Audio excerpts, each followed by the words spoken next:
TVN 제2방송에서 주최한 대토론회 평택 과연 메르스 극복 어떻게 할 것인가 라는 주제를 가지고 많은 패널들을 모시고 토론회를 시작하려고 합니다. 우리 패널들께서 바쁜 시간 이렇게 내주셔서 감사하고요. 한 사람씩 소개하려고 합니다.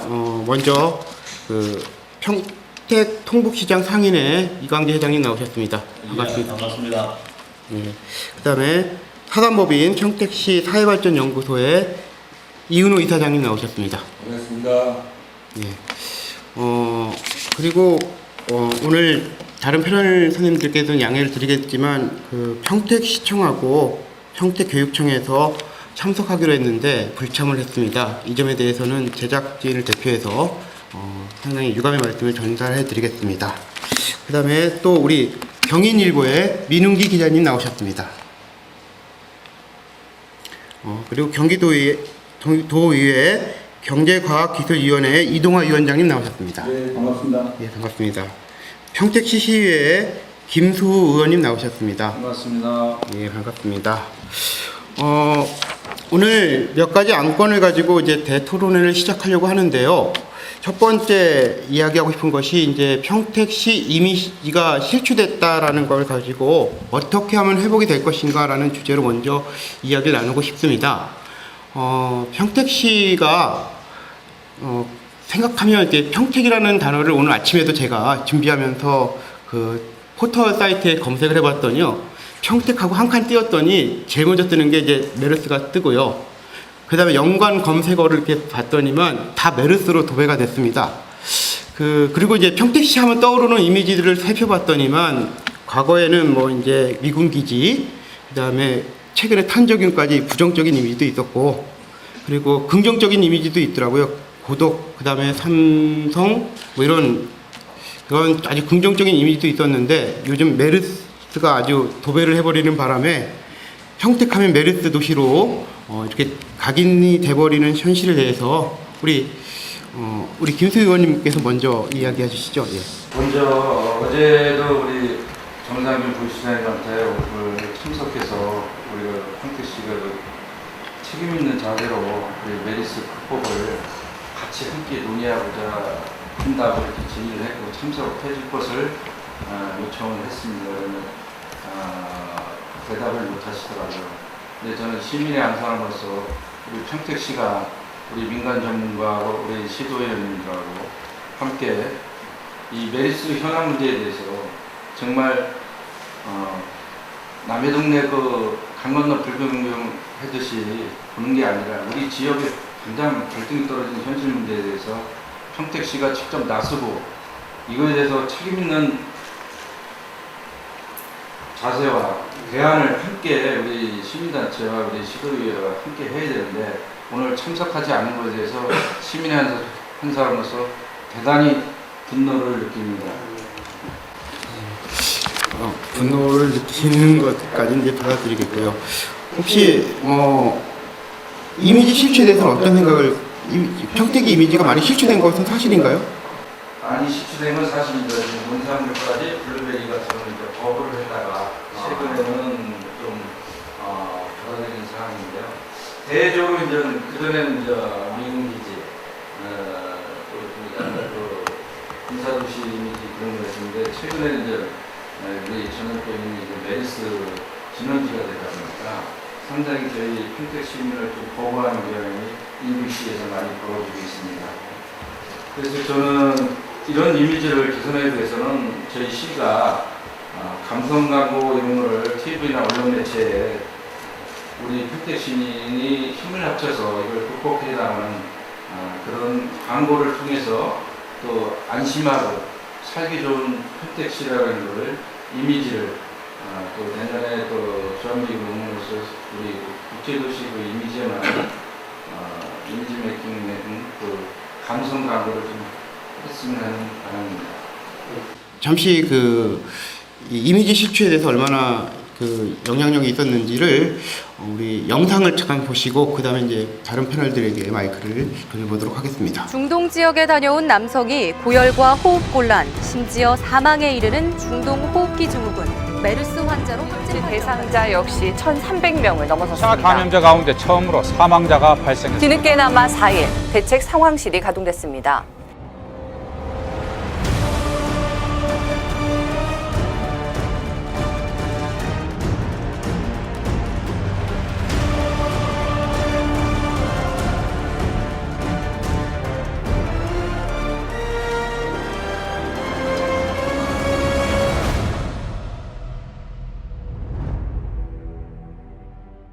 예, 지금 잠시 영상에서 보셨다시피 그 메르스 하면 평택이 떠오르는 이미지가 이렇게 강한데요.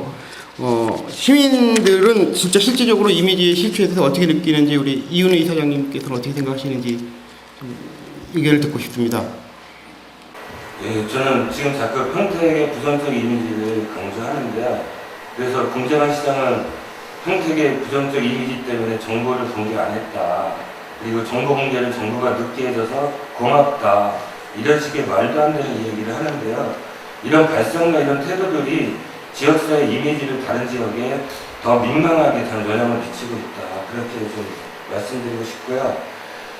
이런 대규모 감염병이 처음 발생하고 진원지면 1차적으로는 부정적 이미지가 생깁니다. 그리고 나서는 이것을 안전한 도시로 만들기 위한 지자체, 그리고 지역사회, 또 정치권 이런 다양한 움직임을 통해서 다른 지역 사람들이 신뢰를 갖는 거거든요.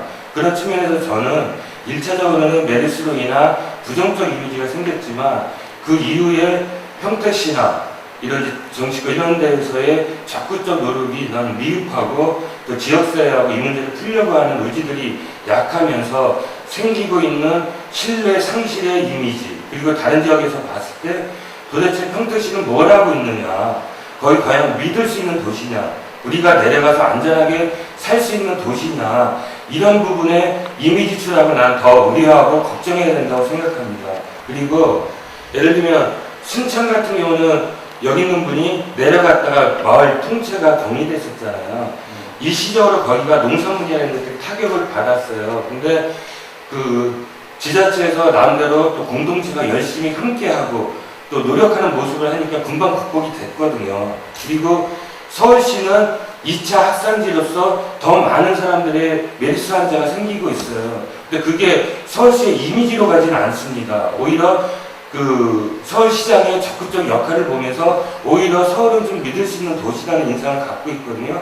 그래서 저는 앞으로 우리가 고민해야 되는 지점은 단순히 메르스로 인해서 부정적 이 측면이 아니라 그 이후에 나타나고 있는 과연 평택이 안전한 도시냐, 그러면 살기 어려운 도시냐, 이 문제를 어떻게 바라보고 어떻게 극복시킬 거냐. 저는 이것이 바로 평택의 앞으로의 미래 가치를 저는 새롭게 만들 수 있는 거고요. 이런 측면으로 지자체나 지역사회, 언론이나 우리 정치권도 같이 가야 된다. 단순하게 메르스로 인한 부정적 이렇게 측면에서는 이 문제에 근본적 해결책이 안 나온다. 이렇게 예, 그러니까 지금 현 사태가 평택시의 기존에 있는 이미지를 탈바꿈할 수 있는 기회로 삼았고 범시민적인 대응을 마련하는 것이 더 옳다라는 얘기로 들립니다.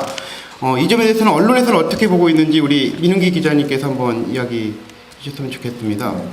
지금 현재 평택이라고 하는 메르스 때문에 이미지가 실추했다는 것은 제가 굳이 이렇게 일일이 열거하지 않더라도 여러분들께서 더 많이 느끼고 계실 겁니다. 그래서 이 부분들에 대한 것들은 현재로서 저는 그렇습니다. 사고는 터질 수 있습니다. 하지만 그동안 시나 정보나 그런 것들을 보여준 메르스에 대한 대처 대응 방안이라든가 방법 이런 부분들에 대해서는 굉장히 실망스러움을 보여줄 수밖에 없습니다. 하지만 이제 이 부분에 대해서 사실 오늘 이야기하는 것이 아니라 저는 그렇게 생각을 합니다. 현재로서는 지금 평택시라는 데가 종적으로 230여 개가 넘는 234개 지자체 중에서도 메르스 진원지로 들어와 있기 때문에 여러 가지 부분들에 대해서 굉장히 부정적인 이미지를 갖고 있습니다. 일부에서는 평택에서 환자를 받지 않겠다라고 하는 지역들도 속출하고 있고, 또 때로는 평택에서 한 2,000여 명의 격리자가 있었을 때도 절반에 가까운 사람들이 평택 시민들이다 보니 밖으로 이 부분이 좀 사태가 진정될 때까지 평택 시민들이 이제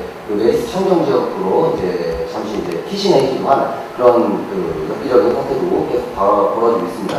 하지만 제가 주장하고 싶은 바는 지금 사고가 났을 때 그 이후에 사고가 날 수 있다라고 보고 대처 방안에 대해서 분명히 논의를 해야 되는 부분인데, 언론인으로서의 한 말씀 드린다고 하면, 불안감을 가속시키는, 혹은 시민사회단체도 마찬가지고, 정치권도 마찬가지로, 불안감을 좀 가중시키는 그런 내용의 보도들이 아니라, 정확한 예방적 차원에서의 그런 보도들을 위해서, 이 부분들을 좀 부분적으로, 미리 사전에 예단을 하고, 메리스가 더 이상 확산되지 않도록 하는 부분이 중요하고, 위기는 곧 기회라는 생각으로 이 의연한 자세로 슬기롭게 극복하는 시민정신을 가지고 극복하는 민관 그리고 정치권이 모두 이제 합심을 해서 의연한 데서 슬기롭게 극복하는 모습을 보인다고 하면 오히려 이 메리스라고 하는 악재가 우리에게 호재로 갈 수 있다는 것이고, 다만 여기서 선행되고 전제되어야 될 것은 초창기에 중앙정부와 그다음에 이제 시와 그다음에 이제 컨트롤 타워가 없다 보니 컨트롤 타워 부재로 인한 이제 혼란 혹은 혼선이 가중됐던 그런 부분들에 대한 것들은 반드시 위기가 극복되고 난 이후에 이 부분에 대해서 문제점을 다시 한번 모든 민관정 그다음에 상인들까지 소상공인들까지 모두 하는 자리를 마련해서 그 부분에 대해서 어느 부분이 이 사태가 극복되고 난 이후에 문제가 어떤 부분이 문제가 있었고 없었고 이런 부분들에 대해서 반드시 짚어줘야 사후에 이런 부분이 다시 발생했을 경우에 재발 방지할 수 있다는 의견을 드립니다.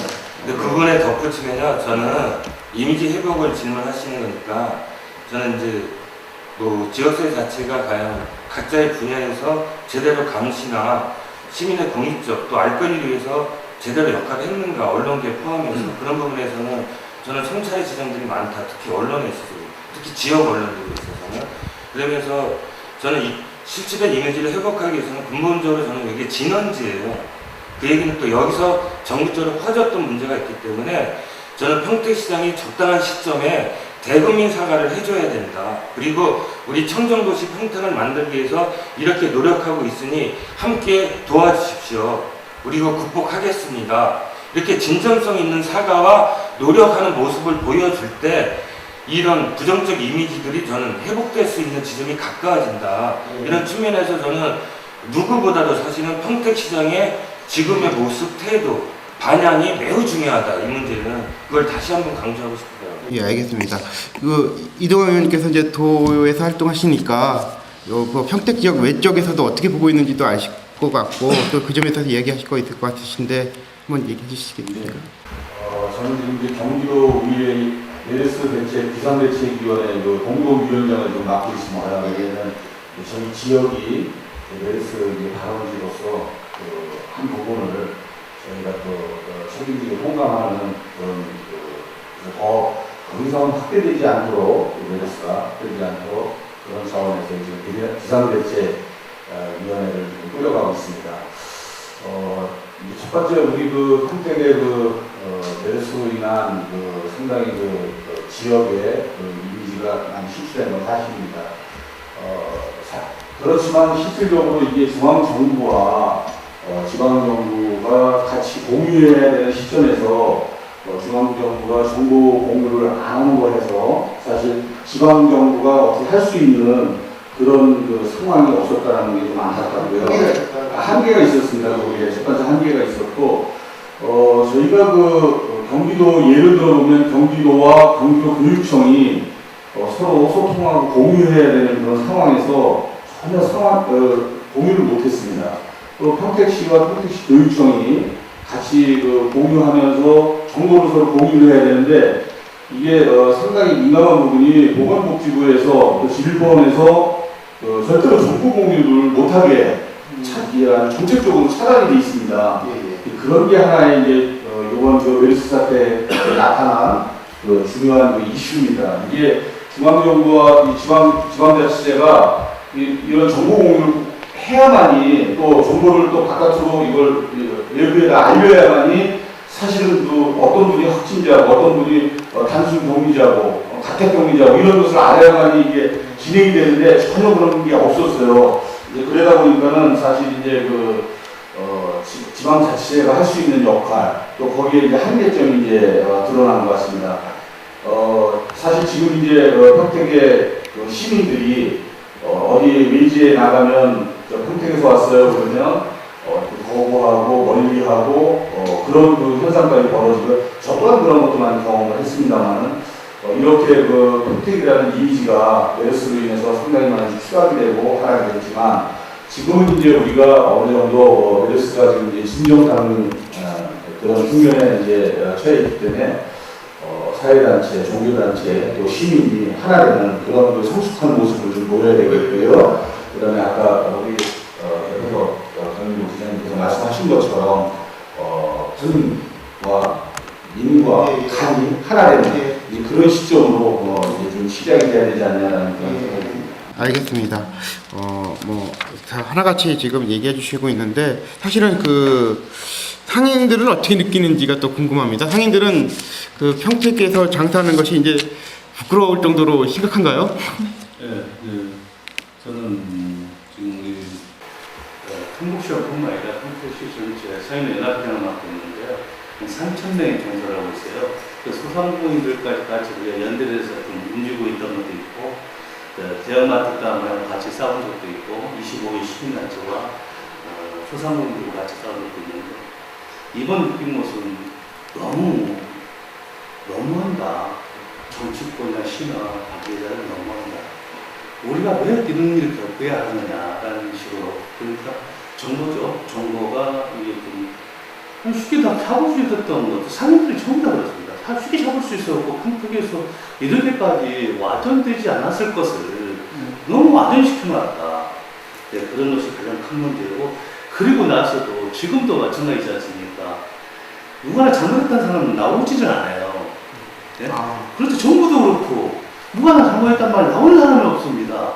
근데 VIP라고 표현해야 됩니까? 뭐라고 해야 됩니까? 그런 분들이라도 한번 이거 잘못했다. 정말 물론 경제를 살리기 위해서, 지역 경제를 살리기 위해서 이렇게 좀 취시한 면도 있지만 지나고 보니까 우리가 잘못 판단했다. 그런 것도 시야를 해야죠. 그리고 시에도 마찬가지니까. 시에도 누가 책임질 사람이 없어요. 그러면 이제 그 해왔던 게, 그래서 저는 지금이라도 마찬가지다. 하나가 되려면, 우리 믿지는 못해요. 시나 이런 데를 믿지는 못합니다.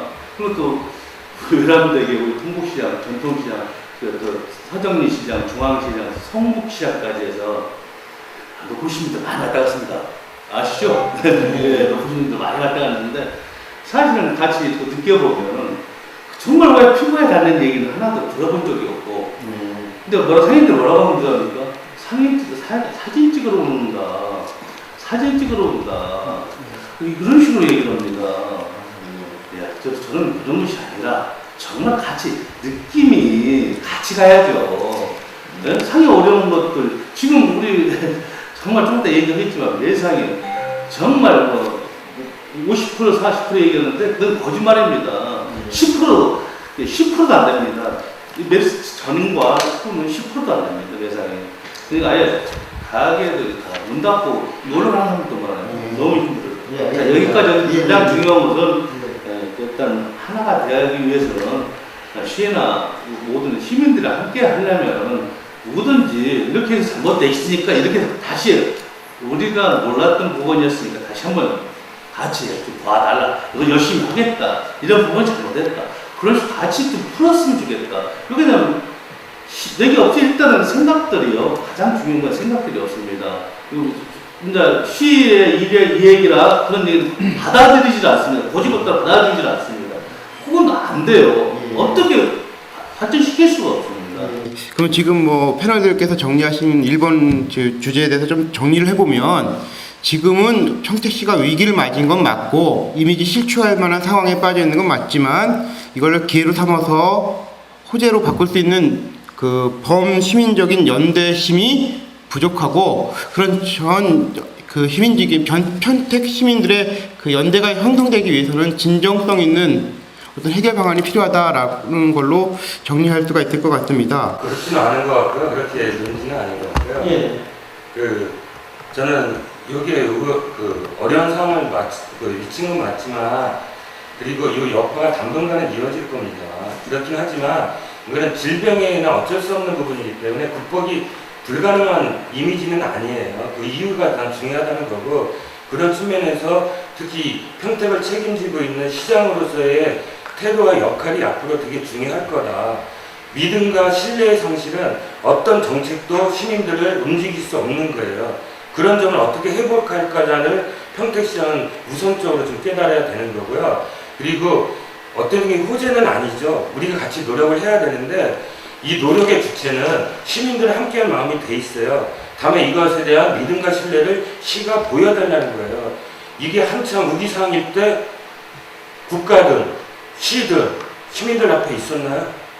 없었어요. 대책반 15일 만에 만들어졌어요. 평택시 대책반이. 이 현실에서 시민들은 지금 묻고 있는 겁니다. 그런 측면에서 이런 부분을 먼저 보여주면서 같이 하자 했을 때 저는 좀 더 이 빠른 극복이 가능할 거다. 완벽하진 않더라고요. 그러니까 지금 이광재 회장님이 말씀하신 것처럼 진정성 있게끔 다가와야 시민들도 더 연대심을 발휘할 거라는 이야기로 꽤 정리가 안 될 것 같습니다.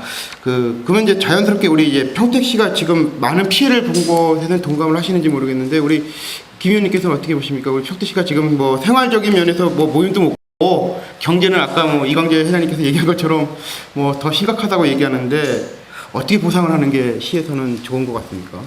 글쎄, 저희가 이제 자영업자나 저기 소상공인이니까 여기 뭐 국비나 뭐 도비 이렇게 많이 내려온 건 좋다 이거예요. 그러나 현실적인 지원이 안 되니까 그분들 당장 건물 임대료도 내야 되고 또 거기에 종업원 인건비도 지급해야 되는 이런 상황이기 때문에 국비, 도비 지원을 받으면 거의 건물 뭐 이런 거 생산되기 위한 그런 시설물로 가다 보니까 실질적인 혜택이 못 받고 있어요. 그래서 그런 건물 임대료나 또 이제 많은 주민들은 우리 지역에도 공합시설 이런 격리시설 갖추는 병원을 유치해야 되지 않겠냐. 시립이든 국립이든 또 대학병원 또 수준으로 이런 걸 좀 실질적으로 원하고 있어요. 개인적으로. 그래서 이제 저도 우리 시장님이 시민단체가 6월 2일날 기자회견이니까 저희 서정씨도 같이 갔지만 부랴부랴 그날 오후에 뭐 7개 단체가 민간 협의회를 이렇게 해가지고 시민단체는 시민의 그 여러 추이를 봐서 떠밀리는 그런 뒷붙이는 정책을 계속 시행했는데 이거는 참으로 문제가 아닐 수 없습니다. 그리고 또 이런 공포 불안을 느끼고 있는 그 시민들에 대한 최소한의 예의라고 생각이 안 들어요.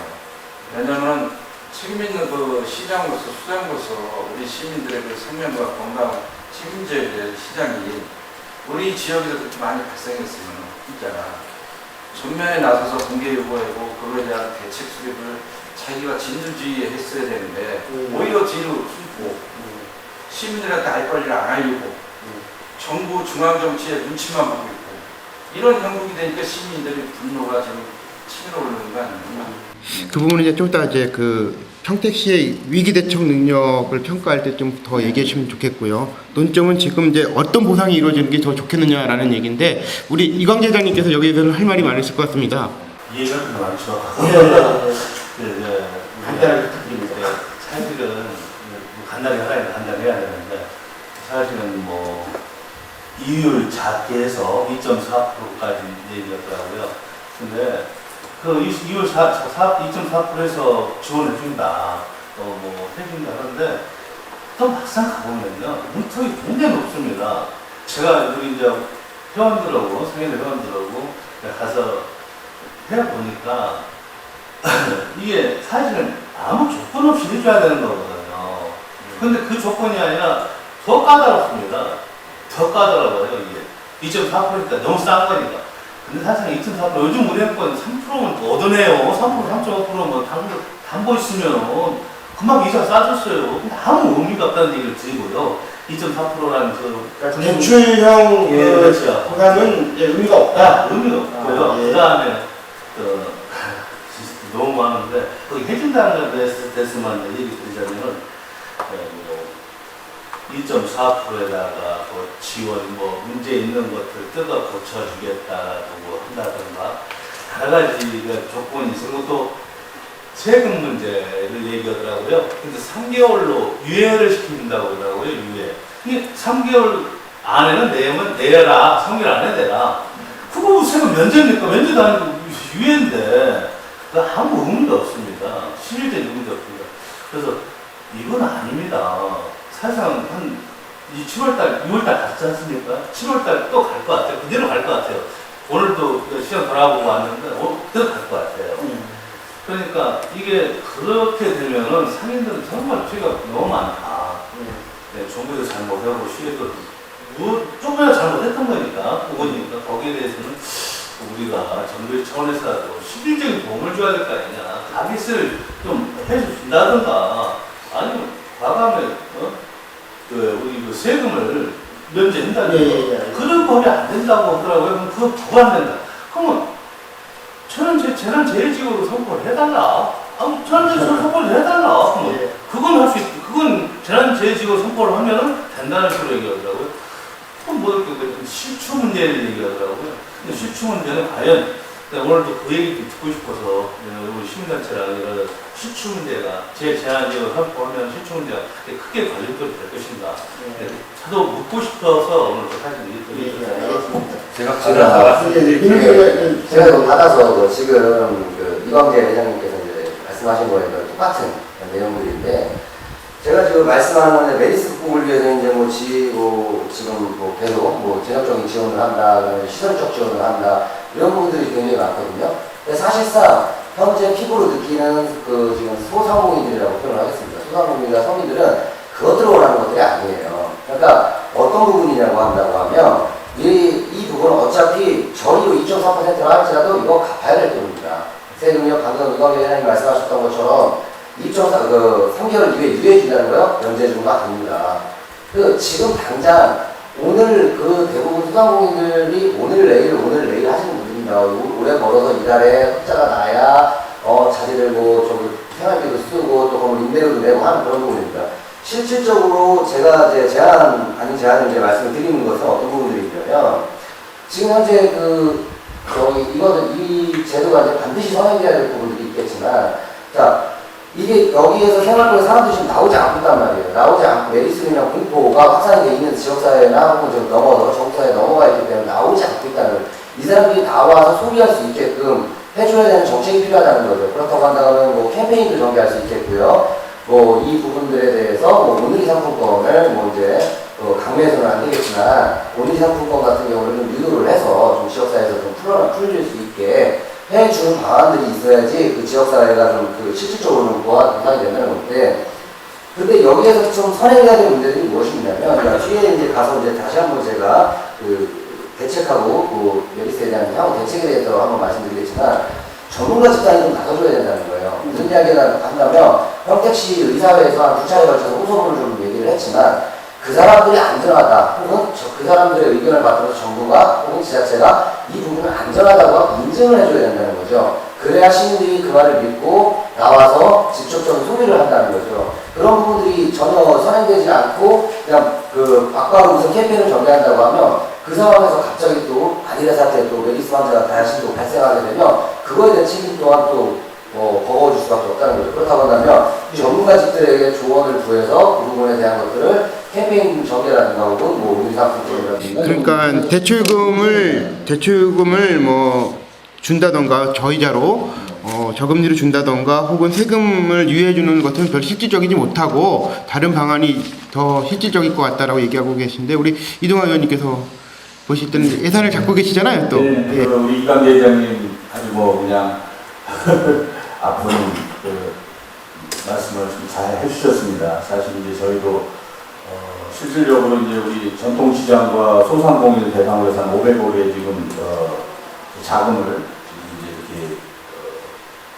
이렇게 내려보내고 있는 상황입니다. 근데 500억이라는 것이 그러니까 이제 시장 전통시장에 계시는 소상공인분들을 위한 지원입니다. 제가 이제 지난주 월요일서부터 어제까지 이렇게 상황을 좀 지켜봤습니다. 근데 저희 경기신용보증재단이 실질적으로 한 달에 처리하는 민원이 약 한 170건에서 한 200건, 많을 때는 한 200, 한 50건 이렇게 이제 처리를 하는데, 월요일날 하루에 한 270여 분이 오셨고요. 그 다음에 화요일날에 한 400여 분 오셨고, 그 다음에 어제 저희가 갔을 때, 한 190분, 2시 정도 제가 갔는데, 190여 분이 이렇게 이제 와 계시더라고요. 근데 이제 좀 나름대로들 그 어렵고 힘든 상황에서 이제 찾아오셨는데, 이런 것 같습니다. 뭐냐면 이게 보통 이제 그 신청을 하면 보통 한 2개월에서 한 3개월 정도 이렇게 처리 기간이 이제 소요가 되는데, 저희 경기신용보증재단 신고해서 지금 약 한 35명의 인원을 지금 본사에서 다 투입을 해서 바로 지금 현장 실사를 나가고 있습니다. 현장 실사를 나가서 아까 최대한 빨리 이 대출을 좀 해드리려고 이렇게 이제 진행을 하고 있습니다.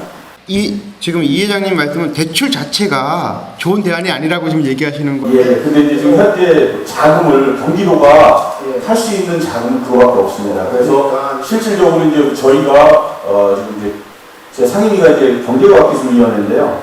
저희가 지금 상임위 회기 중입니다. 그래서 29일날 이제 본회의장에 이제 올리는 저희가 중앙정부의 메르스 이제 특별 지역에 좀 경제적으로 좀 지원을 하면서 촉구 건의안을 저희가 지금 만들어서 통과를 시킨 상황입니다. 그래서 저도 역시 대출형이 아닙니다. 대출이 아니라 이제 세제 혜택이라든지 그다음에 병원 의원 또 여러 가지 또 이제 우리 소상공인들을 위한 그 여러 가지 좀 지원 부분을 좀 해달라는 그런 촉구 건의안을 지금 이제 만들어놓고 본회의장을 이제 본회의를 기다리고 있습니다.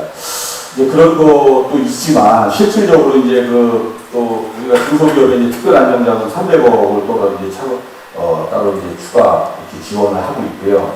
또 그다음에 이제 메르스 이제 피해 지역에 대한 군복임론 이제 37억을 또 이제 지원하는 그런 이제 지원하고 있는 상황이 있습니다. 근데 이제 이런 게 중요한 게 아니라 지금 이제 우리 이광재 회장님이나 우리 기자님 말씀하신 그 부분은 사실 어떻게 하면 이 상권을 활성화시키냐가 더 중요한 거 아닙니까? 그래서 일단 첫 번째는 저희가 이제 농산물, 우리 평택에 있는 농산물을 경기도에서 좀 이렇게 판매하는 그런 이제 그 안을 지금 갖고 있고요. 또 한 가지는 뭐냐면 평택의 쌀, 그 다음에 또 블루베리, 지금 현재 많이 나오고 있는 농산물, 이것을 중소기업과 좀 매칭을 해서 중소기업의 다른 데서 우리 평택 거 농산물을 좀 이용할 수 있는 방법, 이런 거 이제 준비하고 있고요. 또 한 가지는 뭐냐면 이제 중요한 겁니다. 왜냐면 어제 제가 이제 또 통곡시장을 잠깐 방문을 했는데 어떤 그 상인분께서 이런 말씀을 하시더라고. 이제 지난주 금요일서부터 조금 이제 손님이 좀 이제 조금 오시기 이제 온다고 보고 계시면서 우리들을 위한 좀 이렇게 위로를 할 수 있는 그런 문화 행사를 좀 해달라는 그런 말씀도 있으셨어요. 근데 이제 사실 전통시장에 재래시장에 이용객을 늘릴 수 있는 방법이 뭐냐? 그러면 우리가 문화 행사를 좀 이렇게 다채롭게 벌려서 많은 시민들이 모일 수 있는 그런 공간을 다시 한번 만들어드려야 되겠다 해서 지금 문화 행사를 할 수 있는 그런 사업비를 지금 많이 지금 이제 책정을 해놨습니다. 그래서 다 아마 지금 시책 준비한 5억 정도를 저희가 지금 갖고 내려와서 그런 부분, 또 그 다음에 우리 전통시장에 있는 회장님들께서 그 말씀하신 부분 중에 문화행사를 좀 개최해달라, 그런 예산을 지금 확보를 해서 좀 이렇게 문화행사나 이제 다른 방향도 충분히 검토하고 아이디어를 내고 있다라는 얘기를 들리시는데요. 예. 질문은 우리가 또 정확히 보셔야 될 필요가 있어요. 그래서 보상이라고 하는데 정부나 평택시는 보상이라는 부분을 동의하지 않을 겁니다. 보상이라는 전제는 이 메르스 사태에 대해서 정부나 평택시가 일정 부분에 그 문제점을 있었다는 걸 인정할 때 보상, 군복임들 배상을 하는 거고, 그래서 정부나 평택시는 지원이라는 얘기를 하고 있는 거거든요. 활성화 방안이라는 얘기를 하고 있는 이런 측면에서 저는 우리 성일 대표님도 나오셨지만 실제 소상공인의 상인들이나 시민들이 느끼고 있는 피부에 와닿는 정책이 없는 이유는 그 출발 자체가 좀 다른 측면이 있는 거예요. 저희는 당연히 정부나 지자체의 역할이 못했다. 그런 측면에서 저희가 책임을 지고 이것을 도와달라. 당연히가 이걸 활성화시켜달라고 요구하고 있는 건데 정부는 그걸 인정하고 있지는 않은 거예요. 그런 측면에서 지원책을 강구하다 보니까 이 지원책이 금융 지원이나 아니면 좀 보여주기식이나 아니면 좀 이벤트성으로 국한되는 문제가 있거든요. 여기서 이제 우리가 요구점이 좀 나올 수 있다고 보고요. 그런 측면에서 저는 이런 생활적 경제적 피해 보상이 저는 소상공인으로만 초점가는 건 저는 바람직하지 않다고 생각합니다. 왜냐하면 직접적인 피해 당사자들은 이 메르스로 인해서 고통받았던 환자들, 가족들, 1,200명이 넘는 자가격리 대상자들이 이 평택에 지금도 계시고 지금도 어려움을 겪고 있거든요. 그래서 저는 1차적으로 이분들에 대한 실질적인 생활비 지원이나 그리고 이분들이 갖고 있는 트라우마에 대한 좀 장기적 상담이나 관리 이런 것들을 꾸준하게 하는 정책적 제도에 대해서 시나 정부는 고민해줘야 되는 거고요.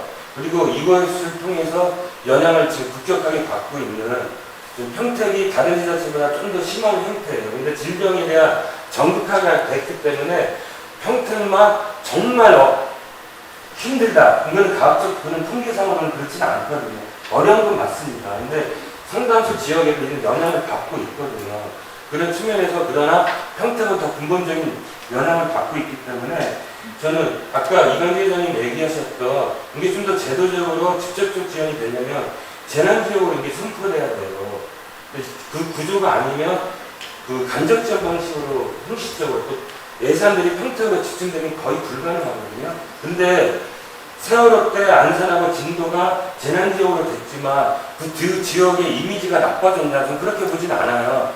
진도 사람들, 세월호 주민들 앞으로 함께하면서 되게 긍정적 이미지를 섞여. 그러면 이은호 이사장님께서는 그러면 메르스 사태로 보십니까? 메르스 재난으로 보십니까?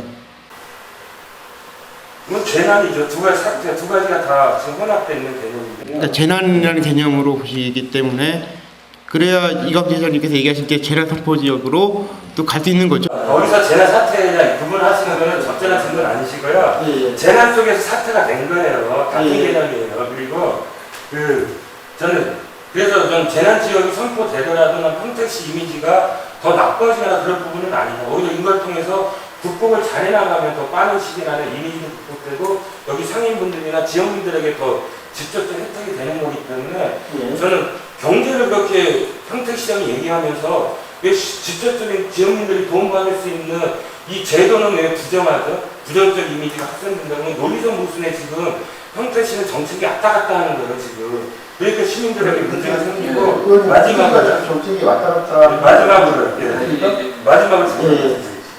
그래서 저는 평택시가 경제 활성화를 그렇게 얘기하시면 그 전에 정말 진정성 있게 메르스 방역과 이것을 막는 활동을 정말 진정성 있게 보여줘야 돼요. 제대로 된 정보 공개하고 믿음을 회복해줘야 돼요. 어저께 메르스 환자가 또 생겼어요, 평택에. 그리고 6일 동안인가 시내를 돌아다녔단 말입니다. 이런 문제가 생기면요, 어떤 정책을 해도 효과는 제대로 나타나기 어려워요. 그래서 근본적으로는 메르스 방역에 대한 집중적인 진정성 있는 모습을 평택시가 제대로 보여준다. 그러면서 이 지역 경제의 어려움을 함께 나누는 것들을 추진을 할 때 이게 지금 직접적 효과가 나오는 거지. 이걸 분리해서 바라보면요, 주민들의 갈등과 참여도 더 어렵게 만들어요. 그런 부분에서 저는 평택시장이 정말 방향과 마인드를 잘 갖고 가야 되고요. 그래서 좀 평택시장이 이렇게 어렵고 도와줄 생각이 있으면 저는 100억에서 150억 정도면 저는 충분히 가구별로 다른 나라 사례도 있거든요.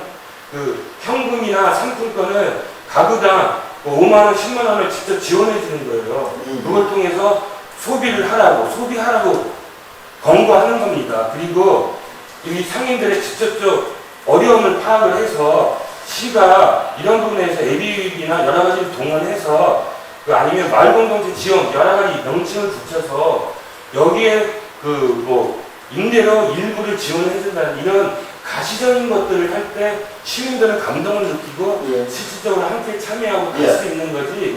지금 보여주기 시도는 절대 무슨 내용인지 알겠습니다. 시에서는 그러면 어떻게 시의원께서도 의논을 하고 계시죠? 예.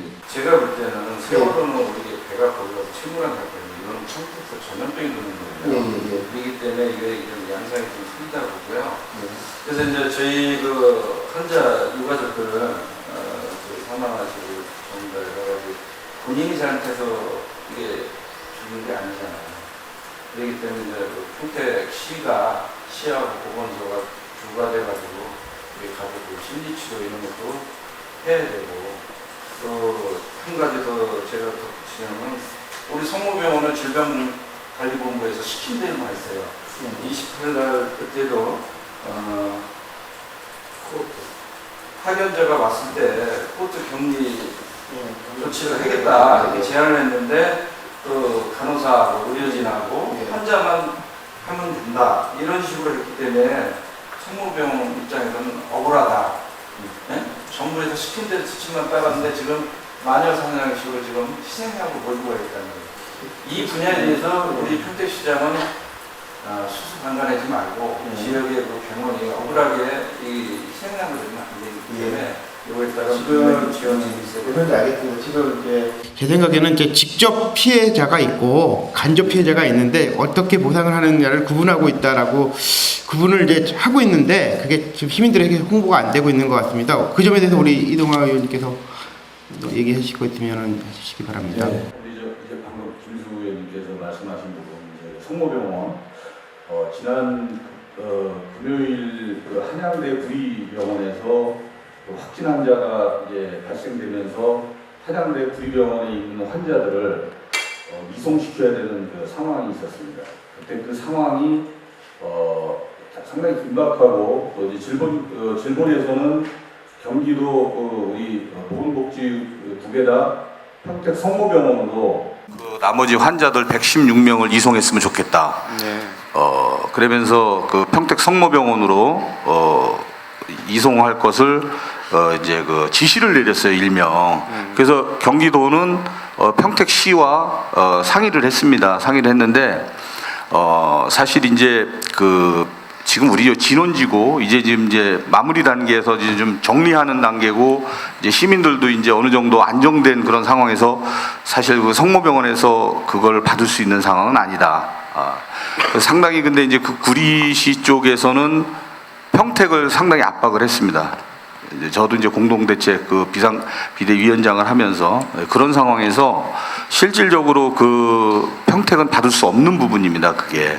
그래서 이제 사실은 이제 제가 여기서 지역을 논하면은 그 지역에 있는 또 시민들께서 상당히 또 이제 그 격분하고 그래서 여러 병원으로 이렇게 경기도에서 96명을 나머지는 이제 서울시에서 질본에서 이제 정리를 하기로 했습니다. 이제 이런 거와 같이 아직까지도 이제 우리가 지금 이제 그 메르스에 대해서 지금 아직까지 싸우고 있는 상황입니다. 싸우고 있는 상황이고 저희 경기도가 이제 그 중앙 정부에 지난번 이제 그 확진자 되신 분들에게 그 좀 그 생계비로 해서 18억을 일단은 그 지원을 했습니다.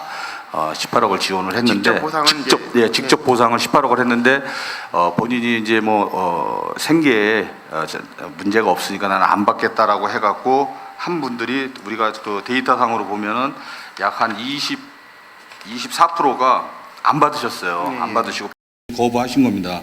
24.8%가 거부하신 분들이 24.8%고 나머지 부분은 이제 또 그 이제 다 그걸 수급을 하셨고 또 그거에 대해서 또 지금 18억을 또 요청해 놓은 상태입니다. 이렇게 경기도나 또 우리 지자체가 그냥 가만히 있는 상황은 아닙니다. 그래서 확진자는 확진자에 대한 또 그다음에 이렇게 또 자택 격리자들 있지 않습니까? 이런 분들에게는 실질적으로 좀 전화로 이렇게 상담을 하고 계속 그분들이 외로워하시고 또 집에 갇혀 있기 때문에 그런 부분도 지금 상당히 진행 중인 거로 알고 있습니다. 예, 알겠습니다. 예. 그러니까 직접 피해 대상자들에게 보상은 어느 정도 예산을 하고 있고 이제 간접 피해자들에게 어떻게 이제 할 것이냐 뭐 이런 얘기들이 이제 오가고 있는 것 같습니다. 그러면 이제 자연스럽게 우리 한번 이제 허심탄회하게 얘기할 수 있는 주제가 남았는데요. 과연 이번 사태를 보면서 평택시 그 위기 대처 능력은 몇 점을 주실 거고 또 어떻게 하는 것이 더 좋은 대처 방안이었는지를 여러 분야가 있습니다. 이제 행정 분야도 있겠고, 그다음에 보건 분야도 있겠고, 의료 부분도 있겠고, 또 교육도 또 한 부분이었는데 이게 되게 묻고 싶었는데 안 오셔가지고 되게 아쉬움이 있지만 한번 우리 누가 먼저 하시죠. 예. 실제 제가 볼 때는 단체장의 문제점. 그리고 이제 평택시 문제 좀 두 가지로 나눠가지고 먼저 말씀을 좀 드리겠습니다. 예, 우리 시장님은 6월 5일 날 오후 늦게 체육대회 다음 주 토요일 날 하는 거를 연기를 시켰어요. 그래서 계속 시의회에서도 하면 안 된다, 연기를 해야 된다. 그런데 이 메르스 그 사태에 대해서 위기의식을 감지를 못 하시는 것 같아요. 상황 판단을. 아, 이게 그러셨군요. 상당히 좀 유감이고요. 또 이 메르스 사태가 계속 확대되는 상황에 있어도 계속해서 중앙정부 눈치만 보고 있고 자기가 시민들은 쓰러져 죽어가 가는데 이 상황에서 정보 공개를 중앙에다 요구하고 자기가 직접 뛰어야죠. 시민이 그래야 믿음이 가고 신뢰를 가서 그 단체장을 따라가지 않겠습니까? 이런 게 좀 노력이 상당히 미흡했고요. 그래서 다른 시를 보면 서울시장 박원순이나 또 성남시장 같은 사람은 직접 중앙정부에 공개 요청을 하고 SNS를 통해서 시민들과 소통을 해가면서 긴밀하게 정보 공유를 해가면서 대처하는 상황이고, 안성시장은 자기가 직접 방역을 곳곳을 다 다니면서 하면서 어떤 그 솔선수범하는 그런 모습이 우리 시에는 부족했다. 예. 그러면 다음에 위기가 오면 이제 행정, 보건 뭐 이런 것들이 네. 체계화돼서 어떤 대처 방안들이 매뉴얼식으로 있어야겠다라는 얘기도 그렇죠. 포함되어 있는 얘기 같습니다. 그리고 또 하나가 있으면 우리 시에서는 그 자택 격리자에 대해서 관리가 너무 부실했어요. 제가 한 30명이 그 대상자이기 때문에 계속 전화했어요. 위로 전화도 하고 뭐해. 근데 난 솔직히 우리 시장님이 해주길 바랬어요. 그리고 못하면은 시의원들한테 넘겨줘서 안보 위로 전화, 격려 전화도 좀 해줘서 마음이 얼마나 불안했겠습니까? 혼자 그 아파트 같은 데서 나가지도 못하고 그랬는데, 그래서 이런 관리 명단조차도 확보를 못했어요. 3월 11일 날 제가 가서 확인했어요. 보건소에서 312명이 누락이 됐어요. 5월 달 아닙니까? 3월이 아니고 6월. 네. 312명이 누락이 됐어요. 자택 격리자인데 네. 누락이 돼가지고 아. 그 명단도 몰랐어요. 예. 허겁지겁 보건소장이 그때 와서 알은 거예요. 이렇게 그럼 그 사람에 대해서 한 번도 전화도 안 하고 생필품도 제때 지급을 안 하고 또 지나서 지급을 하고, 그 사람들은 애타게 물이라도 뭘 받으려고 그랬는데 참 그 우왕좌왕하고 이 관련 부서들끼리 간에 협조도 안 됐었대요. 이해관계가 서로 얽혀가지고. 우리는 모르겠다. 저쪽에다 얘기해라. 상황실에서 모르겠다. 이런 시스템적인 문제가 많이 도출되어 있습니다. 그래서 이런 문제를 우리 평택시에서 저도 시의원이지만은 참 이런 거에 대해서 죄송스럽게 생각하고요. 이런 점을 우리 평택시에서는 좀 앞으로 시스템적으로 매뉴얼 그런, 물론 재난 사고나 했을 때는 어느 정도 대충적으로 시간적 여유가 있어요. 뭐 물이 홍수가 닥쳐온 등 비가 많이 자연재해나 뭐 이런 거에 가면 대해서는 자연재해는 예. 했었는데 이 전염병에 대해서 우리가 좀 대처하는 능력이 상당히 부족한 현실입니다. 예, 뭐 영화 같은 일들이 지금 우리 예. 평택에서 이루어지고 있는데 우리 민 기자님께서 또 뭐 예. 얘기하실 게 있는 것 같습니다. 평택시가를 뭐 이렇게 제가 대변하거나 뭐 그런 것은 아닌데, 사실상 이제 질병이라고 하는 것은 사실은 이제 지자체에서 관리하는 것보다는 국가가 관리하는 게 맞습니다. 이게 예, 예. 어떤 나라를 전 세계적으로 따져봐도 질병이라고, 특히 이제 감염성이 이제 높은 이런 질병 같은 경우는 국가가 하는 게 맞습니다. 이제 지금은 이제 지자체에다가 이제 책임을 묻고 이런 부분들에 대한 것들이 문제가 있는 것은, 이게 정부가 정부의 역할을 제대로 하지 못했다는 거죠. 초기에 미흡하게 대응을 하다 보니까 이 부분에 대해서 이제 왜 정부에서는 이 부분에 대해서 우리가 어떤 매뉴얼이 있다. 근데 그 매뉴얼을 가지고 너희 따라와라 했는데 결국은 그게 모든 게 실패를 했죠. 뭐 2m 이내에 전염이 안 된다 뭐 이런 부분들에 대한 것들 뭐 여러분들께서 제가 굳이 지금 입으로 말씀 안 드린다 하더라도 정부의 실책이 얼마나 컸는지에 대한 것들, 그 사태로 인해서 지금 여파가 지금까지 끌어지게 됐다는 점은 제가 충분히 말씀을 안 드려도 아실 것 같고, 제가 이제 시에 대한 다만 이제 평택시가 이제 잘못했던 점이라든가 좀 미흡했던 부분에 대해서 지적을 한다고 하면, 자, 질병이라고 하는 것은 이제 국가가 대응하는 게 맞습니다. 하지만 그거 이외에 파생되는 거, 평택시 같은 경우는 일단은 질병이라고 하는 것이 2000년대 초중반을 시작으로 해가지고 신종플루, 그 다음에 AI, 그 다음에 타미프, 또 여러 가지 이제 사스 이런 부분들이 계속 병들이 창궐을 하고 있습니다. 각종 전염병들이. 근데 그거는 중앙정부에서 관리를 하지만 그게 발생했을 때 그 우리 지자체에서 해야 될 어떻게 해야 될 자체 매뉴얼이 자체가 없다는 거죠. 매뉴얼이 사실은 또, 평택시가 컨트롤 타워가 돼서 그 교육 분야나 그 여러 가지 분야에서 왜냐하면 재정적인 것을 갖고 있기 때문에 평택시가 그 부분에 컨트롤 타워가 돼서 모든 것을 그 만들어요. 그 저기 뭐냐 방역 활동이라든가 아니면 지원이라든가 아니면 예방적이라든가 이런 부분들을 해줘야 된다는 거죠. 그런 매뉴얼의 부재가 가장 크다고 생각합니다. 비단적인 예로 저희 본지에서도 좀 지적을 했었지만 평택 같은 경우는 대구며 미군 기지가 들어오고요. 그러면 미군들이 그 헬기를 타고 물자를 그 수송을 하기 때문에 거기에 검역이 제대로 그렇게 이루어지지 않고 제대로 아예 안 된다는 건 아니고 이제 국내외적으로 해가지고 들어올 수 있는 그 이유도 있다는 거죠. 거기다 평택항도 있기 때문에 그쪽에서 농산품도 많이 들어오고 하기 때문에 충분히 전염성이 외부에서 유입될 수 있는 요소가 다른 지자체에 비해서 외연이 높다는 커지기 때문에 거죠. 외연이 커지기 때문에 예. 이제 어떻게든 막아야 되는 그렇다고 한다고 매뉴얼이 하면 필요하다. 저희가 그 가장 중요시 여겨야 될 것은 뭐냐면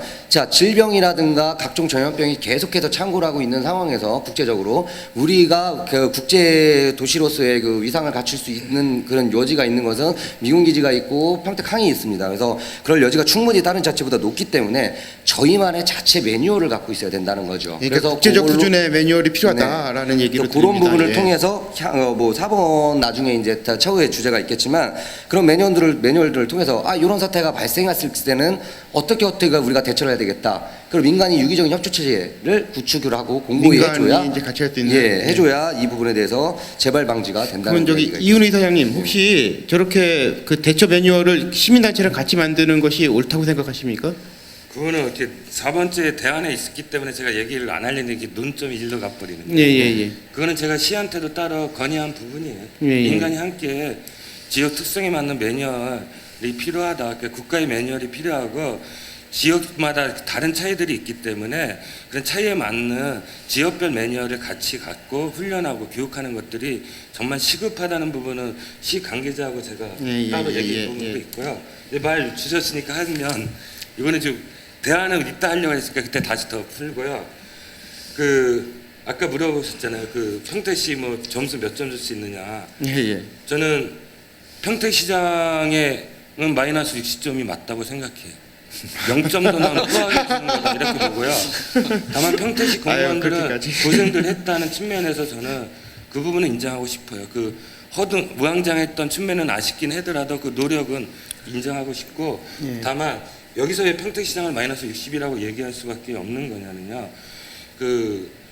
지방자치법 제3절 지방자치단체 기능과 사무 제2항 주민의 복지 증진에 관한 사무 바를 보면요.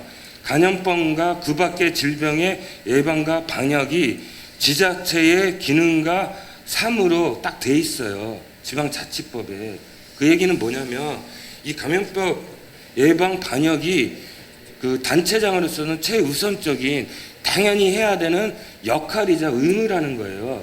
그런 측면에서 우리 공정한 시장이 보였던 모습은 중앙 눈치 보기, 그리고 숨기기, 그리고 엉뚱하게 경제 얘기하면서 오히려 경제를 더 힘들게 만들었고, 그리고 불신을 확대하면서 앞으로 더 많은 부분에서 후유증을 더 남기고 있고 그런 측면에서 저는 대단히 문제의식을 특히 갖고 있고요. 예를 들면 가장 위기사항에서 가장 지도자가 필요한 겁니다.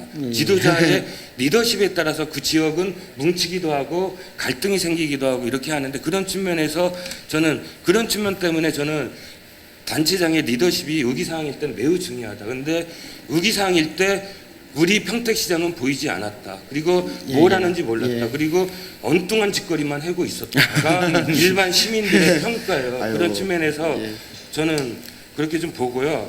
그래서 좀 보건 쪽으로만 좀 놓고 보면 저는 보건소도 좀 방문을 하고 격려 방문도 하고 또 여러 통화를 계속 지금도 하고 있는 입장인데 보건소 처음 경험을 했기 때문에 되게 우왕좌왕을 초기에는 좀 했어요.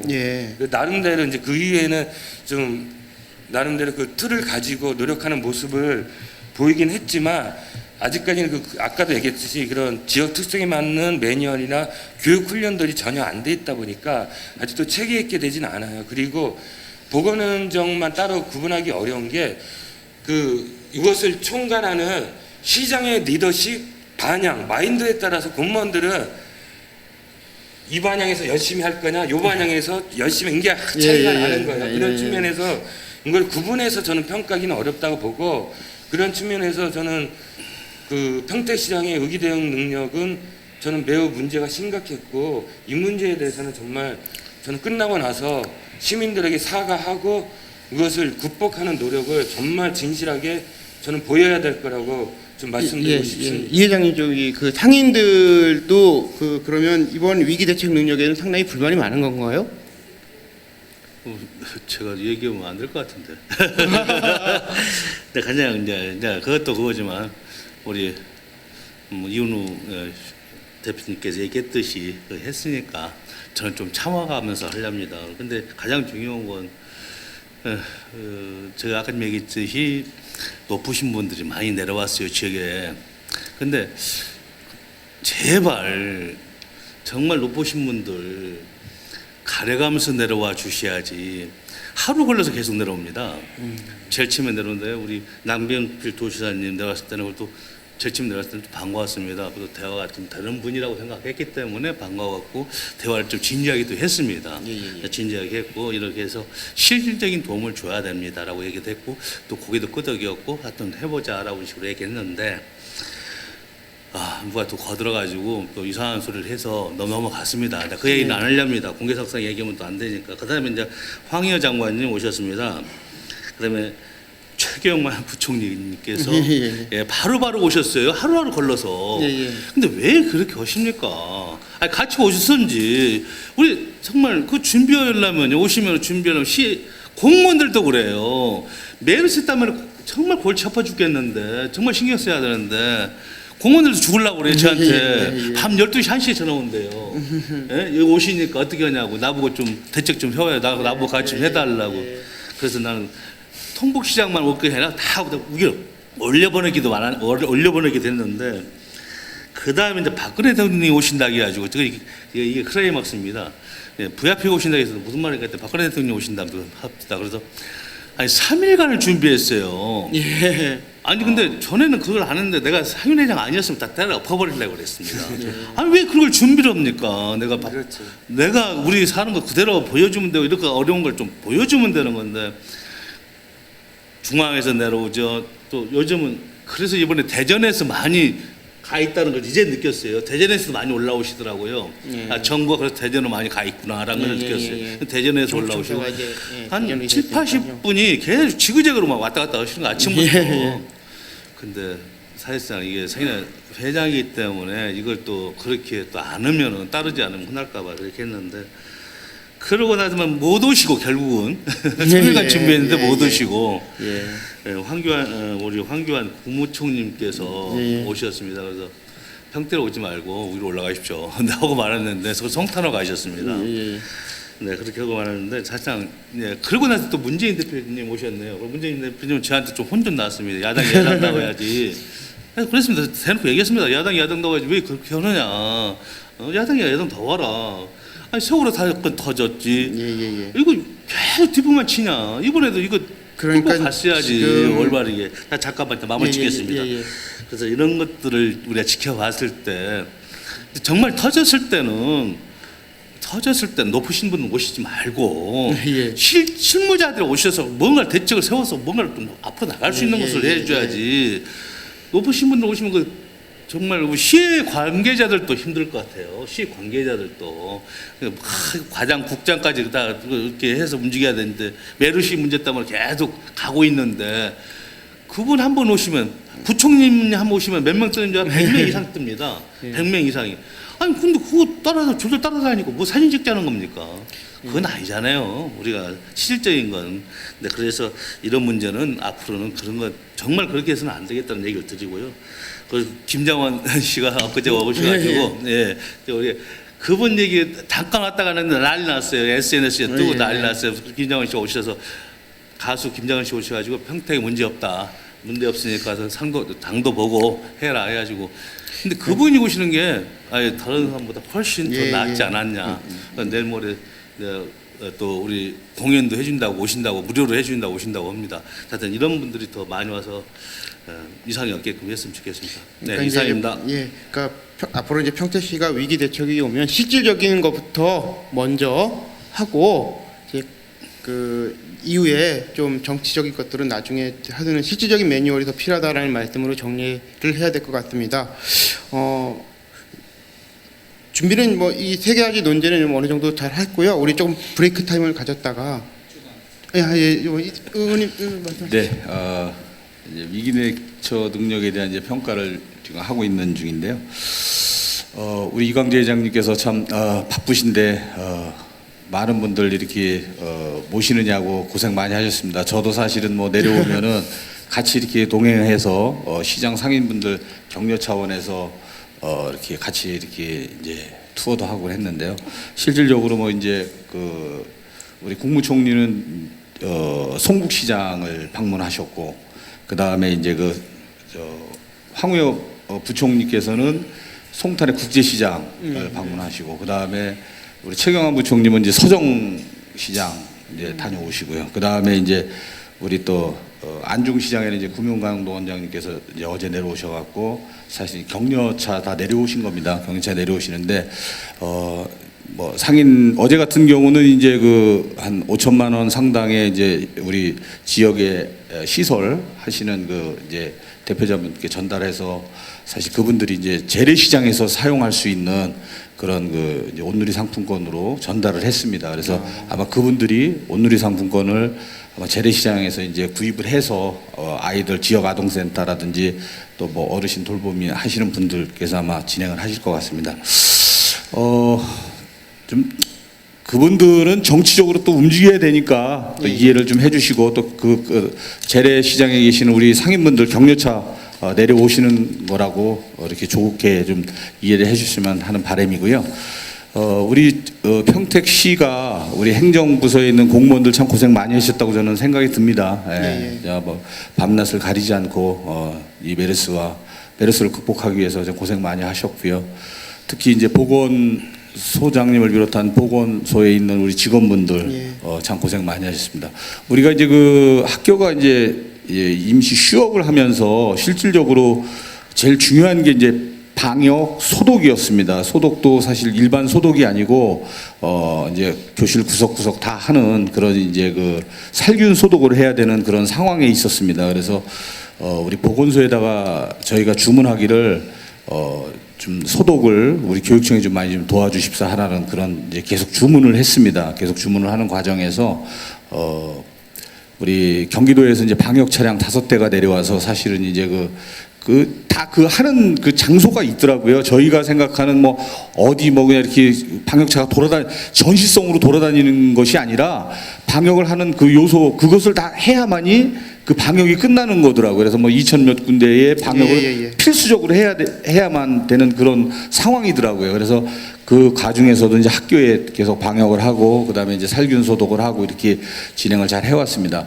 특히 이제 우리 그 평택교육청은 사실 실질적으로 발빠른 대처를 참 잘해서 그나마 이제 학부모님들을 좀 진정시키고 안정시키고 그런 이제 상황이었는데 특히 우리 이제 평택시 그 의사회에서 이 메르스와 관련한 이제 그 특별 회견을 이제 특별 담화문을 발표하면서 메르스 공포를 좀 떨칠 수 있는 그런 이제 학부모들에게 이제 전달한 그런 상황 참 좋은 미담인 것 같습니다. 그리고 이제 그런 상황에서 참 좋았고요. 지금 이제 그 학교에서 요구하는 부분이 상당히 많이 있었습니다. 뭐냐면 이제 뭐 마스크도 부족하다. 그 다음에 소독도 그렇죠. 좀 해달라. 뭐 에어컨 특히 에어컨 소독도 좀 해줬으면 좋겠다. 그 다음에 특히 이제 정보 공개를 많이 요구를 했습니다. 교육청에다가. 근데 이 정보 공개는 뭐 오늘 매스컴에도 나왔지만은 뭐 어디 구의원께서 SNS에다가 그 올려갖고 이제 지금 검찰에 조사받고 있습니다. 그런 것 같이 절대로 이 그 확신자의 그 저기에 대해서는 절대로 그 공개를 할 수가 없습니다. 그래서 이제 이게 좀 안타까운 현실인데 이게 중앙정부의 매뉴얼에 그게 돼 있어요. 그래서 저도 저 공재광 시장님한테 교육청에다가 줘라 명단 왜 안 주냐? 명단 주면은 교육청에서는 그걸 갖고 학생들 학부모가 누군지를 정확하게 해서 그 학생들만이라도 빨리 학교에 이렇게 좀 안 나오고 그 다음에 이제 다른 그 상황을 좀 준비할 수 있게끔 그걸 좀 여건을 좀 해줘라 그러는데 질본에서 못 주게 하는 겁니다. 이거 절대적으로 그 비공개입니다. 이거는 그래서 이게 나중에는 저희가 경기도에서 이렇게 얘기를 했습니다. 경기도에서는 자 경기도 교육청이 요구를 하면 경기도는 주는 거로 약속을 했습니다. 네. 그래서 이제 경기도는 주기로. 근데 실질적으로 또 경기도 교육청은 요구를 안 합니다. 자기들 자체적으로 이제 지역 교육청에다가 다 이제 확인해서 일일 상황 보고 받아서 화상 이렇게 회의하면서 하루를 정리해 나가는 그런 모습이었습니다. 경기도 이제 교육감께서 저는 이제 좀 하나 지적하고 싶은 것은 뭐냐면 지금 이제 그 국가에서 내려보내준 이제 특별 교금을 갖고 지금 이제 지역교육청에다가 그 동안에 사용했던 내역 올려서 특별 교금 받아라 이런 식의 이제 공문을 하달을 했습니다. 근데 이거는 잘못된 겁니다. 왜냐하면 경기도 교육청도 특별 교금이 있습니다.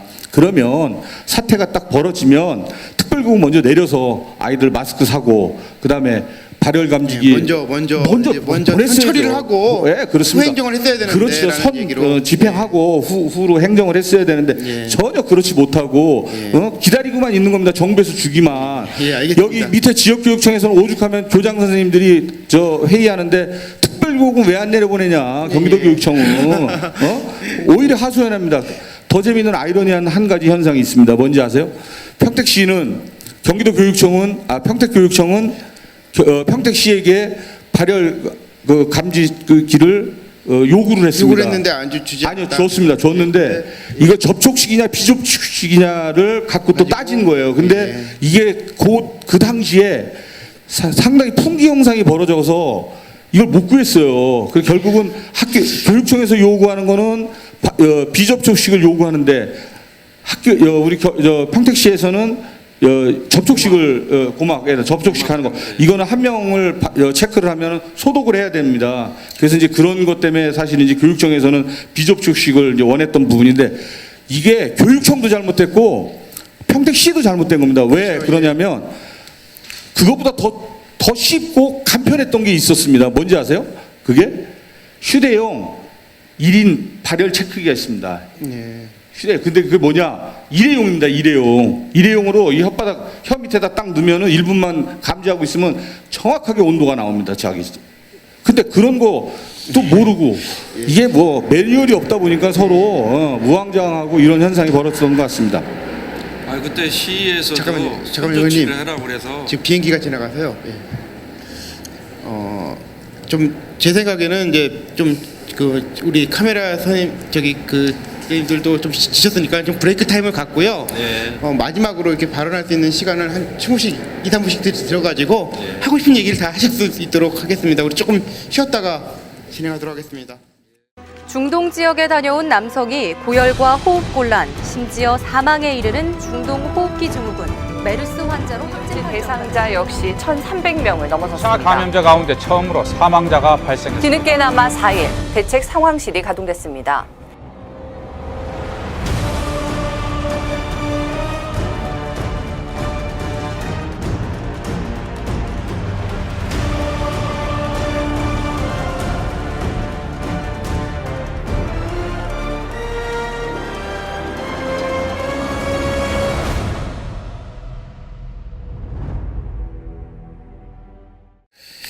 이제 마무리 발언으로 우리 이제 그 김 의원님부터 먼저 마무리 발언 한 1분에서 1분 30초 정도씩만 해주셨으면 좋겠습니다.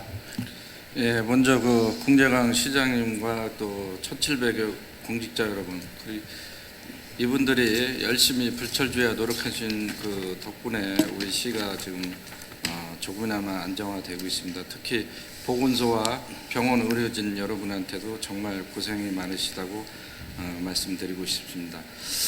저는 우리 평택시가 이제는 앞으로 질병이 계속적으로 또 이거와 유사한 게 발생되기 때문에 전염병 전담부서가 신설이 돼야 되고 경기도와 중앙 질병관리본부하고 체계적인 관리 시스템을 구축해야 된다. 이기에 그리고 위기 대처에 대한 질병 이런 거에 대해서 매뉴얼 백서가 발간이 돼야 되고, 또 항시 그 비상사고 발생을 대비한 민간 합동 대책위원회를 평시에도 가동을 하고 질병관리본부하고 정보 공유 체계를 해야 되겠다. 그리고 또 우리 공직에 계신 분들이 평택 그 지역경제 활성화를 위해서 평택 권역을 3개 권역을 나눠서 평택, 안중, 송탄을 나눠서 공무원 여러분들이 이제 소비 촉진을 좀 해주셨으면 좋겠고, 주차 단속 시간을 오후 8시까지인데 6시까지 좀 땡겨서 우리 원활한 그 상가 활성화를 좀 해주셨으면 좋겠고요. 우리 그 평택시가 신뢰감을 시민들한테 준다는 전제 조건 하에 일상적인 경제생활, 소비생활을 해달라는 그 대시민 호소문, 사과문을 게시하면서 우리 시민들한테 소비되는 그런 호소문을 게시했으면 좋겠고요. 그 방역을 우리 시가 적극적으로 대응하고 있다는 그런 신뢰감, 안정감을 주는 사진, 또 활동, 그런 게 좀 필요하다고 저는 느껴지고요. 우리 공직에 계신 분들부터 소비생활 촉진 캠페인을 시장 공무원 중심으로 좀 해주셨으면 좋겠고요. 또 강내 기업체들도 되도록 그러면 회식을 좀 유도를 해서 하고, 또 올해 임금협상에서 대기업의 관내 업체는 성과급으로 나갈 때 일정 지분은 우리 온누리 상품권을 좀 지급토로 해서 우리 지역경제 활성화에 좀 이바지했으면, 또 추석 선물에도 좀 예. 온누리 상품을 줘서 기여했으면 그런 바람입니다. 예, 감사합니다. 이상입니다. 예, 우리 이동호 의원님께서 이제 마무리 발언을 한번 해주시기 바랍니다. 네, 사실 그 메르스 사태로 인한 우리의 그 발빠른 대응이 좀 부족하지 않았나라는 생각과 함께 정부가 실질적으로 그 정보 공개를 안 함으로 해서 이 발발된 이 평택의 메르스 사태는 우리가 다시 한번 짚고 넘어가야 된다고 생각을 합니다.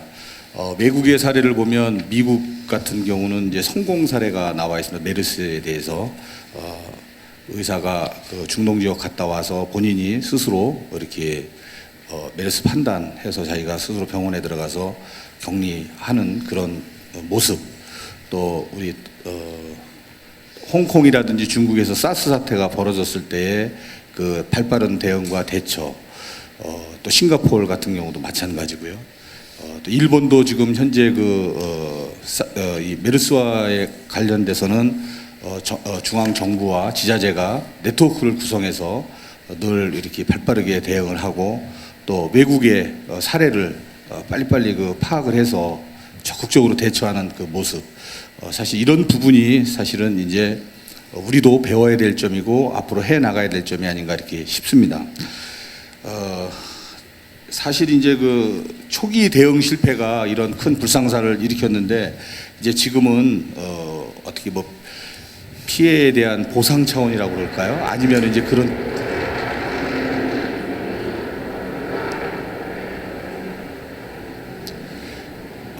다양한 이제 경제 지원 정책이 좀 필요하다고 저는 생각이 듭니다.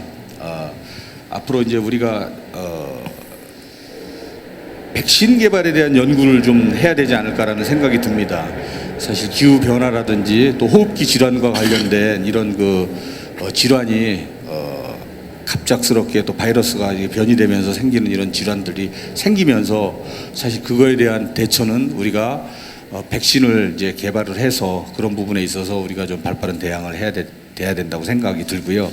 특히 우리 이제 소상공인 또 중소기업 하시는 분들께 세제 지원이 좀 필요하다라고 저는 생각이 듭니다. 또 학교 교육과 관련돼서는 학교 방호 시설을 철저하게 좀 이렇게 이제 준비를 해야 될 것 같습니다. 우왕좌왕하지 않고 미리미리 준비하는 그런 모습.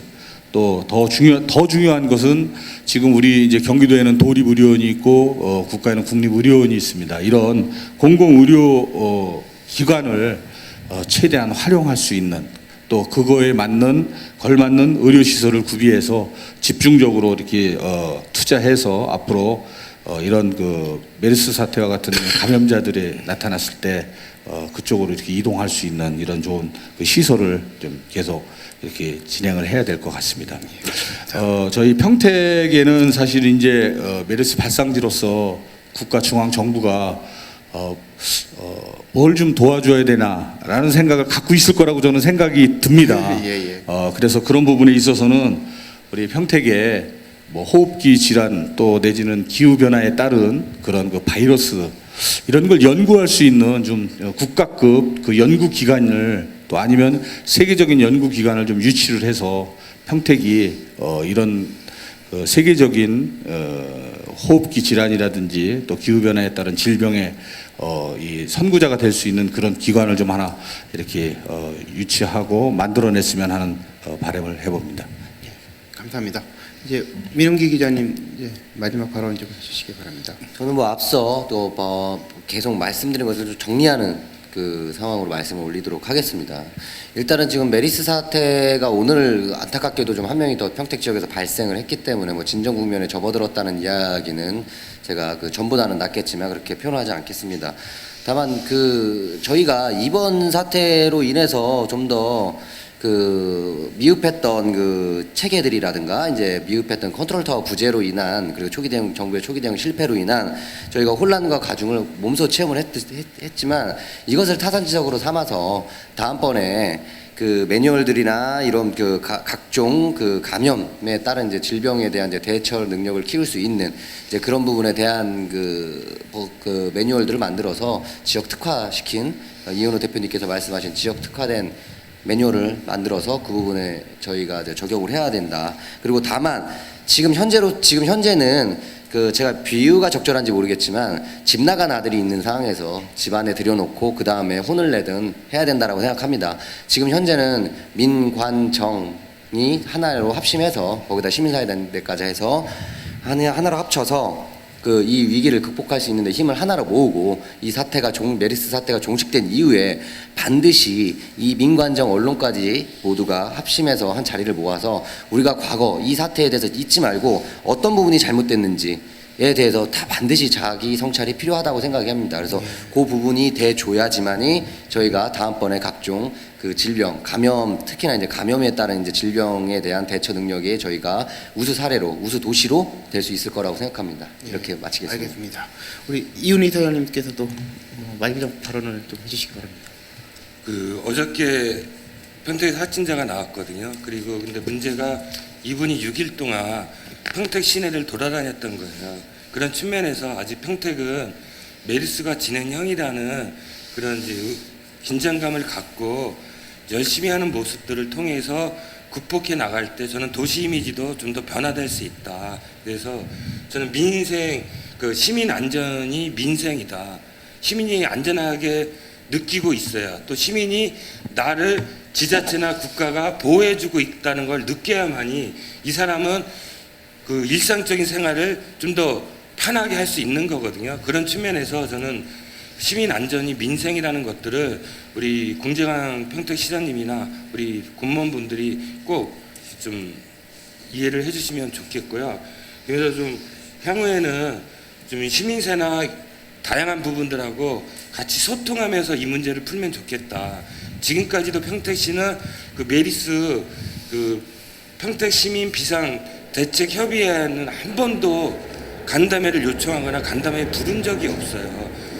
이런 질병은 모든 사람들이 모든 힘을 모아서 가야 되는 건데 아직도 평택시가 보이는 모습은 이런 모습들이 있기 때문에 사실은 되게 비판을 받고 있는 거거든요. 그런 부분에서 지금이라도 진짜 모든 역량을 함께 모을 수 있는 통합적이고 협력적인 리더십 그런 거버넌스를 좀 보이면서 또 이렇게 좀 극복이 되는 노력들을 좀 보여줬으면 좋겠고요.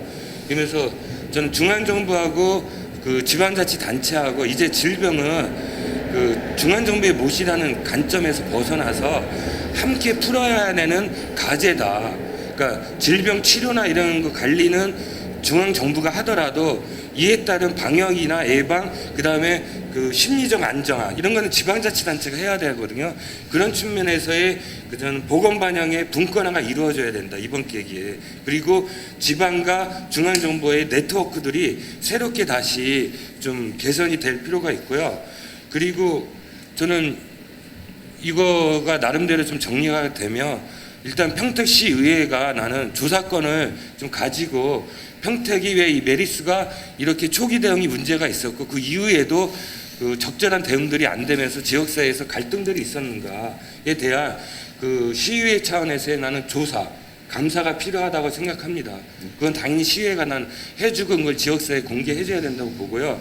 그리고 그 아울러 이런 감염병 지역 특성에 맞는 의기관리 매뉴얼을 민간이 함께 만들어가야 된다. 이제 간만 이런 감염병을 총괄해서 하고 이런 시대는 끝났거든요. 이제는 모든 지역이 함께 다양한 사람들이 함께 해야 할 때 이런 질병 위기상을 극복할 수 있기 때문에 종합적인 매뉴얼을 함께 만들어가는 그런 좀 열린 소통, 그런 열린 협력 이런 모습들로 이런 문제가 만들어지면 좋겠습니다. 그리고 마지막으로 우리나라가 공공의료 비율이 9%뺀이 안 돼요. 유럽이나 선진국에 비해서 엄청나게 낮은 상황이거든요. 우리가 전염병의 위험성을 얘기하고 의기관리의 중요성을 얘기한다면 저는 이번 기회에 공공의료를 강화하는 방안, 평택에 공공병원 하나 없습니다. 이 문제에 대해서 새롭게 우리가 진지하게 논의를 해야 된다. 그래서 어저께 확진자도 수원 의료원으로 갔어요. 지역에 갈 데가 없어서, 한계가 있어서.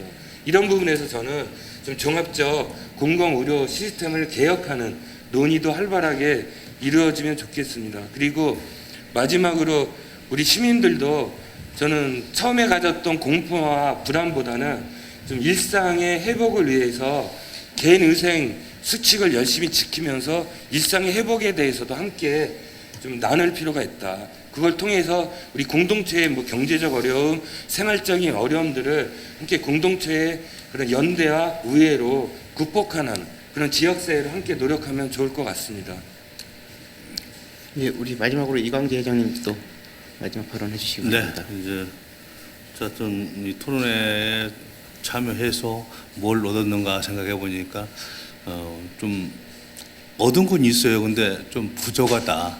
우리 관계자, 시 관계자나 이런 또 부채 관계자님이 또 오셨으면 더 좋았지 않았냐는 생각을 해보고요. 저는 어차피 소상공인과 이 전통시장 대표로 왔기 때문에 가장 중요한 것은 경제가 어렵다. 평택 경제가 어렵다. 이것은 우리 상인들이 하는 얘기가 똑같습니다.